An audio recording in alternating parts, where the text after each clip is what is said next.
রাধে রাধে, সবাইকে প্রণাম জানিয়ে আজকে দিনটি শুরু করছি। অ্যাকচুয়ালি এটা আমার দিতে একটু দেরি হলো। এটা রথযাত্রার দিন। আমরা সকাল থেকে গোবিন্দকে কিভাবে সাজিয়েছি, গোবিন্দের জন্য কি কি আয়োজন করতে পেরেছি, সেটার ওপরেই ব্লগটি। আর আজকে যেহেতু জগন্নাথ দেবের রথযাত্রা, সেহেতু স্পেশাল কিছু আপনাদের সঙ্গে আমি গল্প করব। আপনাদের ভালো লাগলে লাইক করবেন অবশ্যই। তো আমরা সকাল থেকে উঠে গোবিন্দের প্রথমে অভিষেক করালাম, তারপরে গোবিন্দকে সাজালাম, তারপর গোবিন্দের ভোগ লাগালাম। আর আমি আর আমার ছেলে তারপরে একটু বেরোবো গোবিন্দের জন্য। আরও কিছু কেনাকাটি বাকি আছে, সেগুলি টুকটাক কিনবো। আপাতত অন্নভোগ, পনির ভোগ আর জয় জগন্নাথের যেহেতু আজকের রথযাত্রা, সেহেতু জিলিপি তো থাকবেই। আশা করি প্রত্যেকের বাড়িতে কিছু ফল, মিষ্টি আর অন্ন রসা দিয়ে আজকে গোবিন্দের ভোগ লেগেছে। এরপরে আমি আর আমার ছেলে একটু বাজারে বেরোবো। আর যেহেতু সকাল থেকে আমাদের কিছুই খাওয়া দাওয়া হয়নি, কিছুই পাইনি, তো আপাতত আমার ছেলে গিয়ে একটু লস্যি চাইলো, যেহেতু আজকে পুরোটাই সম্পূর্ণ নিরামিষের ওপরে। আর আমার ছেলের জন্য আমি 1 গ্লাস লস্যি অর্ডার করলাম আর একটু দই বড়া। তো যাই হোক, এরপরে আমরা একের পর এক আপনাদের কাজকর্ম সারব। রথযাত্রার আমাদের মূল উদ্দেশ্য হচ্ছে জগন্নাথ দেবের রথের দড়ি একবার স্পর্শ করা বা রথকে স্পর্শ করে প্রণাম করা। তো সেই শুভক্ষণ বা শুভ মুহূর্ত এসে গেছে বন্ধুরা, যে প্রচুর রথ। ভেবেছিলাম হয়তো একটু সন্ধে হয়ে গেছে, রথের দেখাই পাবো না। তো সবই গোবিন্দের লীলা। তো যখনই গেলাম দেখলাম তখনই প্রচুর রথ এসছে, কম করে 5-6টা রথ। তো গোবিন্দের কৃপায় রথের দড়িও ছুলাম। তো আপনারাও সবাই রথে অবশ্যই বেরোবেন, পারলে রথের দড়ি অবশ্যই আপনারা স্পর্শ করবেন, রথের দড়ি টানবেন এবং রথকে অবশ্যই কোটি কোটি প্রণাম জানাবেন।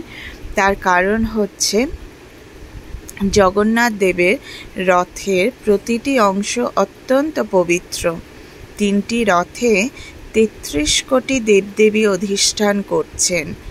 ফলে রথের রশ্মি স্পর্শ করলেই 33 কোটি দেবদেবীর চরণ স্পর্শ করা হয়। জগন্নাথের রথের নাম নন্দী ঘোষ বা কপিধ্বজ। আপনারা সবাই জানেন বন্ধুরা, পুরীতে মূলত 3টি রথ বেরোয়। প্রত্যেকটি রথের আলাদা নাম এবং আলাদা মাহাত্ম্য আছে। জগন্নাথ দেবের রথ আলাদা বেরোয়, তারপরে বলদেবের রথ আলাদা এবং সুভদ্রা দেবীর রথও আলাদা বেরোয়।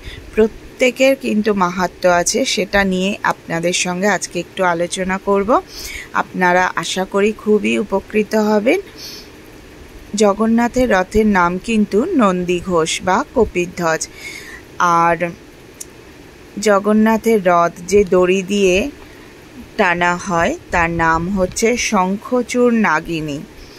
এই রথের 16টি চাকা, রথের রং পিত, 16 চাকা মানে 10 ইন্দ্রিয় আর 6 রিপু, যা থাকে ভগবানের নিচে। জগন্নাথের রথের নাম হলো নন্দী ঘোষ। বলভদ্রের বা বলদেবের রথের নাম তালধ্বজ। এই রথের রশ্মির নাম বাসুকীনাগ। সুভদ্রার রথের নাম দর্পদলন। এই রথের রশ্মির নাম হচ্ছে স্বর্ণচূড় নাগ। রথ যখন চলে প্রথমে থাকে বলদেবের রথ, কারণ বলদেব দাদা। আবার জগৎগুরু তত্ত্ব, তিনিই তো নিত্যানন্দ। সবার জীবনে আগে গুরুকৃপা আসতে হবে, তারপরে চলে সুভদ্রার রথ। সুভদ্রা হলেন ভক্তি তত্ত্ব, গুরুকৃপার পরে আসে ভক্তি মহারানী। কারণ ভক্তির ঠিকানা শ্রী গুরুপদ্মে। গুরুদেব হল ভগবানের করুণার মূর্তি। তারপরে যায় জগন্নাথ দেবের রথ। প্রথমে গুরুদেব, তারপর ভক্তি, তারপর ভগবান জগন্নাথ। পুরীর রথ চলার সময় রাস্তায় চাকার 3টি দাগ পড়ে। তা হলো গঙ্গা, যমুনা, সরস্বতী। যারা বার্ধক্যজনিত কারণে বা অন্যান্য কারণে রথের দড়ি ধরতে পারেন না, তারা যদি চাকার এই 3টি দাগের ধূলি গ্রহণ করেন, এই দাগে গড়াগড়ি দেন, তাহলে গঙ্গা, যমুনা, সরস্বতীতে অবগাহনের ফল লাভ করেন। তাহলে আপনারা বুঝতে পারছেন বন্ধুরা, কেন আমরা প্রত্যেকে রথকে স্পর্শ করব বা রথের দড়িকে স্পর্শ করব। তার কারণ হচ্ছে আমরা যে মানি বাঙালিদের 33 কোটি ভগবান, এই রথের দড়ি বা রথের স্পর্শে কিন্তু সেই ভগবানের উদ্দেশ্যেই প্রণাম জানানো হয়। আর জগন্নাথ দেব অর্থাৎ ভগবান স্বয়ং শ্রী বিষ্ণু বা কৃষ্ণ সবাইকে সম্মান দিয়ে আগে দেন। বলদেব যেহেতু ওনার দাদা, সেজন্য পুরীতে কিন্তু সবার প্রথম রথ যায় ভগবান বলদেবের। যাদের শরীর খুব দুর্বল, ক্ষীণ, তারা বলের জন্য বলদেব ভগবানের কাছে প্রার্থনা করবেন, হে বলদেব ভগবান আমাদের বল দাও। তো বলের জন্য বলদেব ভগবানকে সবাই ভক্তি ভরে আরাধনা করবে। ভগবান জগন্নাথ প্রথমে বলদেবের রথ চলার সুযোগ করে দেন, তারপরে ভগবান মা সুভদ্রার রথ চালনা হয়, আর সব শেষে জগন্নাথ দেব স্বয়ং রথে যাত্রা করে সবাইকে দর্শন করবার সুযোগ করে দেন। কারণ এই দিনে সবাই চলে আসে ভগবানের একবার দর্শনের জন্য, আর ভগবানও মন্দির ছেড়ে বেরিয়ে পড়েন সকল ভক্তকে আশীর্বাদ দেওয়ার জন্য। তা আপনারা যারা পুরীতে যান বা কখনো যাবেন, আপনারা উদ্বিগ্ন হবেন না। এই জগন্নাথ দেবের রথ একদিন সারা সন্ধে কিন্তু মাঝখানেই দাঁড়িয়ে থাকে, গুন্ডিচা মন্দিরে পরের দিন প্রবেশ করে। তা আপনারা নির্বিঘ্নে সেই রথ স্পর্শ করতে পারবেন, ভিড়ের মধ্যে ঠেলাঠেলিতে যাবেন না। অবশ্যই আপনারা একটু অপেক্ষা করলে সন্ধে যখন নামবে অবশ্যই রথের দড়িও স্পর্শ করতে পারবেন, রথও স্পর্শ করতে পারবেন, এবং জগন্নাথ দেবকে খুব কাছ থেকে আপনারা দর্শন করতে পারবেন।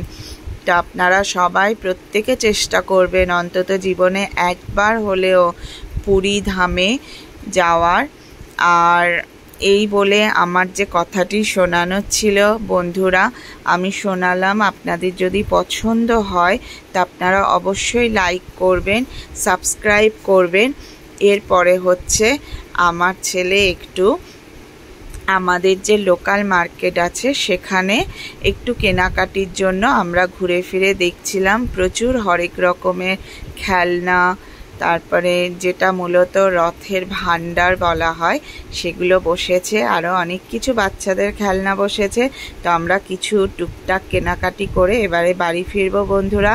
সবাইকে রথযাত্রার শুভেচ্ছা রইল, আগামী উল্টো রথেরও শুভেচ্ছা রইল। Thank you so much.